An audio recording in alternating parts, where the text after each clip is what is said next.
민수기 18장 21절에서 32절입니다. 키워드는 레위인의 목, 하나님을 향해 사는 나라, 사랑의 나눔입니다.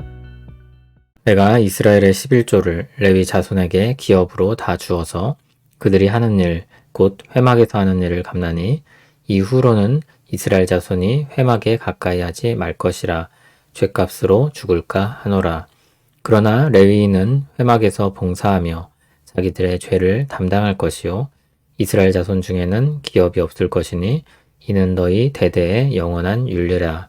이스라엘 자손이 여호와께 거제로 드리는 11조를 레위인에게 기업으로 주었으므로 내가 그들에 대하여 말하기를 이스라엘 자손 중에 기업이 없을 것이라 하였노라. 여호와께서 모세에게 말씀하여 이르시되 너는 레위인에게 말하여 그에게 이르라. 내가 이스라엘 자손에게 받아 너희에게 기업으로 준 11조를 너희가 그들에게서 받을 때에 그 11조의 11조를 거제로 여호와께 드릴 것이라. 내가 너희의 거제물을 타작마당에서 드리는 곡물과 포도즙 틀에서 드리는 즙같이 여기리니 너희는 이스라엘 자손에게서 받는 모든 것의 11조 중에서 여호와께 거제로 드리고 여호와께 드린 그 거제물은 제사장 아론에게로 돌리되 너희가 받은 모든 헌물 중에서 너희는 그 아름다운 것 곧 거룩하게 한 부분을 가져다가 여호와께 거제로 드릴지니라. 이러므로 너는 그들에게 이르라. 너희가 그 중에서 아름다운 것을 가져다가 드리고 남은 것은 너희 레위인에게는 타작마당의 소출과 포도즙 틀에 소출같이 되리니 너희와 너희의 권속이 어디서든지 이것을 먹을 수 있음은 이는 회막에서 일한 너희의 보수임이니라. 너희가 그중 아름다운 것을 받들어 드린즉 이로 말미암아 죄를 담당하지 아니할 것이라. 너희는 이스라엘 자손의 성물을 더럽히지 말라. 그리하여야 죽지 아니하리라. 아멘. 어제 본문에서는 제사장과 그 집안에 대한 몫을 말씀하셨습니다. 그리고 오늘 본문에서는 레위인들에 대한 몫을 말씀하십니다.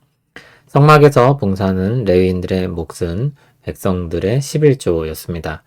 하나님은 그들이 제사장 자리에 욕심을 냈던 죄를 다시 짓지 말라고 말씀하십니다. 레위인들은 처음 부르신 대로 회막에서 봉사하면서 자기 역할을 감당해야 했습니다. 하나님은 그렇게 자기 역할을 감당하는 레위인에게 백성들의 11조를 주어 먹게 하십니다. 그것이 그들의 기업이었습니다. 그들의 삶을 위해 주어진 것이었습니다. 26절을 보면 레위인도 11조를 내게 하셨는데 11조의 11조입니다. 30절을 보면 11조를 드리고 난 나머지가 그들의 소출과 같이 된다고 했습니다. 31절에 보듯이 그것은 그들의 보수입니다.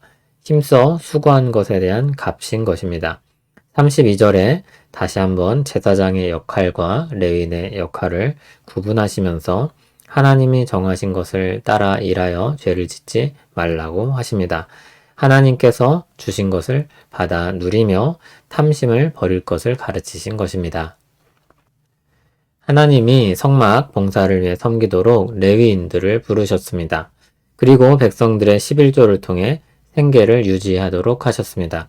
땅의 기업은 없었지만 하나님의 백성들의 소출로 말미암아 살 수 있게 하셨습니다. 레위인들은 하나님의 백성들이 하나님께 나아오도록 봉사의 일을 감당하고 하나님의 백성들은 레위인들이 삶을 이어갈 수 있도록 한 것입니다. 이 구조가 정상적으로 작동하면 온 백성이 하나님을 가까이 할 수 있는, 함께 더불어 살 수 있는 나라가 되는 것입니다. 한두 번 행사를 위해 모이는 사람들이 아니라 함께 하나님을 섬기는 백성으로 사는 것입니다. 제사장은 제사장으로서의 일을 하고 레위인은 레위인으로서의 일을 하고 백성들은 백성들로서의 일을 하는 것입니다. 그들 모두가 하나님을 향해 살아갑니다. 우리는 구약시대의 백성들이 아니기 때문에 여러모로 구약의 제도를 그대로 가져올 수 없습니다. 우리가 가져올 수 있는 것은 구약을 통해 하나님께서 드러내시고자 한 뜻과 가치입니다. 제사장과 레위인과 백성들의 삶을 통해 우리가 가져올 수 있는 뜻과 가치 중에 하나는 하나님을 향해 사는 한 나라일 것입니다. 에베소서 4장을 보면 성도의 부르심에 대해 말하면서 각기 봉사를 통해 그리스도의 몸된 교회를 세운다고 말씀합니다. 그로 말미암아 하나님께 영광이 되는 삶을 사는 것입니다. 홀로 하나님께 영광을 돌리는 것이 아니라 함께 영광을 돌리는 것입니다. 이를 위해 하나님을 향해 한 마음을 갖고 각자의 삶의 자리에서 수고하는 것입니다. 그리고 함께 그렇게 하나님의 나라의 역사를 이루어가는 것입니다. 좁게는 자신이 속한 지역교회로서의 부르심을, 넓게는 그리스도의 몸된 교회로서 우주적인 부르심을 새기는 말씀이 되길 바랍니다.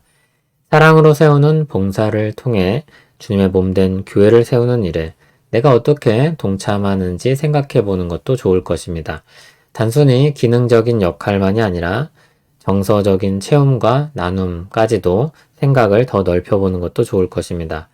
주께서 두신 자리에서 복된 사랑의 나눔이 있기를 소원합니다. 우리를 통해 하나님께서 영광 받으시길 소원합니다. 오늘도 우리에게 생명을 주시고 주 안에서 살게 하시는 하나님을 찬송합니다. 우리를 주님 나라 백성으로 불러 모으시고 사랑으로 함께 세워감을 통해 이 땅에 행하시는 주님의 역사를 나타내게 하시니 감사합니다. 우리가 마땅한 사랑의 수고를 하게 하시며 주로 말미암는 기쁨과 체험이 있게 하옵소서. 예수님 이름으로 기도합니다. 아멘.